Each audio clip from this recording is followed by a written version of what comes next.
Hi guys, I'm Kev from sonsofkane.com and welcome to this week's video. We've had a request for more scenario work, so this week we're going to do a grab and a punch. As usual, I've got my old mate Chris here. Hello mate. Greetings. This is one of the most common attacks here in the UK. On looking at police records, this is voted number 2 as one of the most common assaults here in the UK, mainly because when people are drunk, they grab hold of you, they know where you are, and quite often if you look at some videos of this, they've got their eyes closed as well. We've had some really great comments lately, and one of them was asking about who Sons of Kane are and our dojo. So we're going to do a video, but first we want you guys to write questions that you want to know the answers to. We'll have a look at them, we'll vet them, and then we'll make the video after that. So keep the comments coming down below and give this video a nice little thumbs up. Don't forget to subscribe, don't forget to share and care. Let your family know we're here.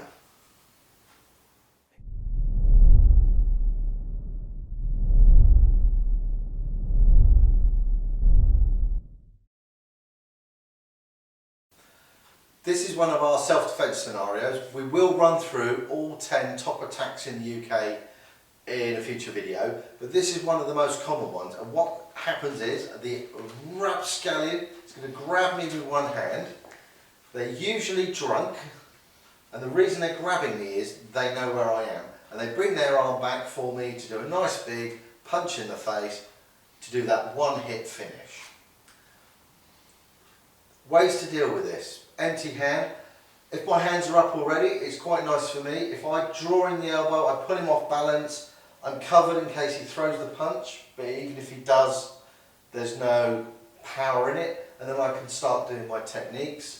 I prefer coming across, because then I can really twist his body over, I can pull him over on his neck, I can take his legs out, whatever.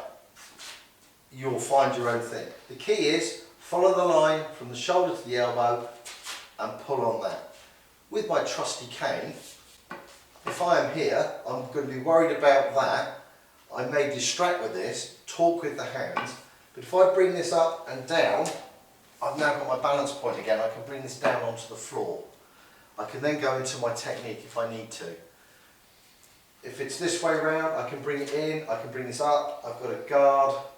If I'm lucky, he'll hit my cane, and I can start doing my dragging, bringing him down, flicks, strikes, double taps, whatever is available at the time. If you're really nice, you're pulling in that way, he throws the punch that way, we're dragging and pulling. We've got 2 attacks there going quite nicely.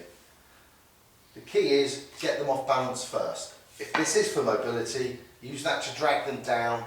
You've got the stability, I've created a tripod, he's not holding on, he can throw that punch. If he does hit me, it's going to have no impact, and I can start doing things with my other bodily parts. Right guys, I'm in my chair, 2 mini canes. We're going to go for the same thing. So Chris is going to grab first. My mind is I'm looking at the eyes, I'm looking at elbows. This is the fastest thing that's going to come at your face, the second fastest, the third. So I tend to look for elbows. So I know that that's going to come in at some point, so I'm coming up, almost like the cross canes. If you haven't seen it, we'll put a link up top. But I'm coming into here, bringing across. I come into the elbow, but again, like Chris says, I'm not just going to place it there, I'm going to try and whack it, maybe roll it. This is now a joint. As you can see, it's bringing him over. Now because I'm in such a short distance and I haven't got that ability to turn offline, I'm going to turn him offline. I've now got this cane, which is going to come over the back, and again, I'm hitting, striking through. Once I've struck, I'm then going to aim for the neck with the drag, and it's basically the hung guard motion of pull and push. If we look at it from the other side, Chris is going to grab this hand, because you really should practice both hands. So again, I'm coming up, I don't want any problems mate, no, don't hurt me. Alright, it does work. It's confidence. Another thing, if I just show you empty-handed, Wing Chun, we've got this line, the centre line, and Chris's target here, as with every attacker, he wants to knock me out in one hit. And where would you hit, Chris? Round here. So I know that I'm defending this part here. So the grab comes in, so even with empty hand, if I push forward, and that's all I'm doing, is forward and up.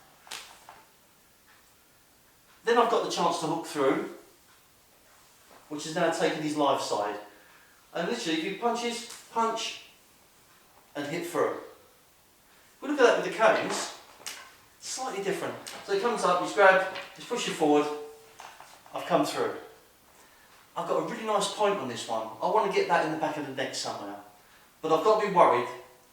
He's now at an impasse. He tries pushing, and I've got the stability that I need. I'm lower, my centre of gravity is better. So he's going to try and reload somehow.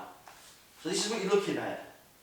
Now I've got this going to come, his right hand's going to come in again, and I can do this all day. But all we do is wrestling. I want to finish this off. So as he reloads, I've got this cane into here, I'm pushing away. Drop this cane through, I've now got distance. These are little things that add on to what Chris has shown you today. Alright, you understand, this is now the dead side because it's done everything it's going to do. You're going to feel if you lets go to punch you with this hand, but he's got to load it up before he can unload it. I'm just worried about that. So with the canes, you've got the ability to hook through. If I hook on the outside and bring him through, he's actually got the motion to come through and give me a nice big clock, lights out for Kev. But as Chris said, if I'm in this hand and he's grabbing this one, I hit, which is going to bend the elbow, drag and pull, no matter what he does with the other arm, he's just not going to touch me. Try, Chris. That's it. Right? This is now my live side, this is his dead side. And yeah, I'd love to be able to get into there, but my points are here. I've got a floater rib, I've got heart one. If I have to, I'm going to hit behind the shoulder. You're not going to dislocate, but it's now going to give him something to think about. There is a nice little nerve that runs from the neck all the way down under the arm. You hit there, funny bone. So there's a nerve that runs down here and there's a nerve that runs down the front.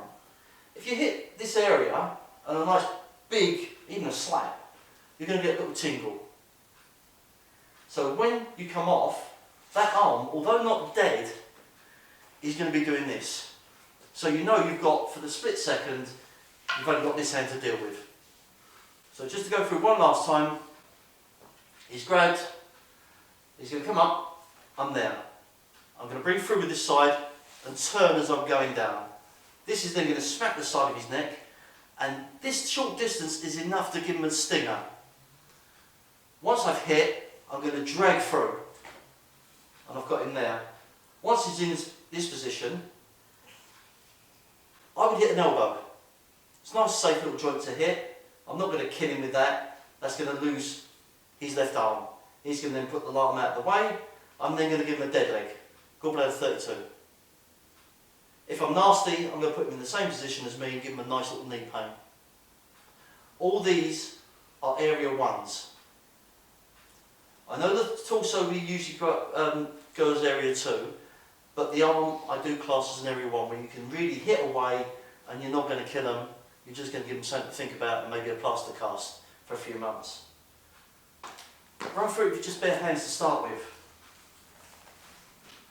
Or into there. Just see what feels comfortable for you. Your balance may like to come this way. I know I'm putting him on, but I've got my guard there. Really bad block by me.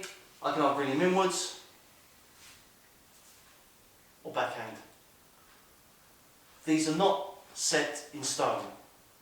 These are to be played with, these are to be worked out between the two of you, your training partner.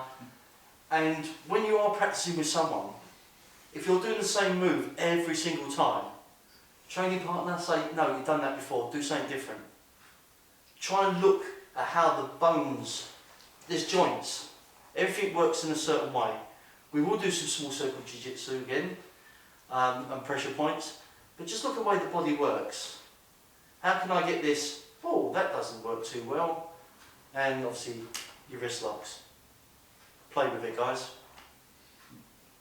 Thanks for watching, guys. We hope you like this video. We hope you like the scenario with it. keep your comments coming, and as before, if you've got a question for us that you'd like to know the answer to, we will be making videos, and it will actually represent the four of us. So anything you want to talk for Callum, for Dan, for Chris or myself, anything you want to know about Sons of Cain, our dojos, our training, write them down below and we'll make a video on it. Don't forget to give us a thumbs up, don't forget to write a comment. I've got a question.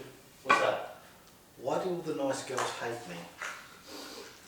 If you haven't done so already, That's a please 4-hour video. We could make it into a 2-part series. Alright. As always, if you haven't done so already, please ring that notification bell. Don't forget to smash the subscribe button. Don't forget to share. And don't forget to free the fear and free the Kev. Help!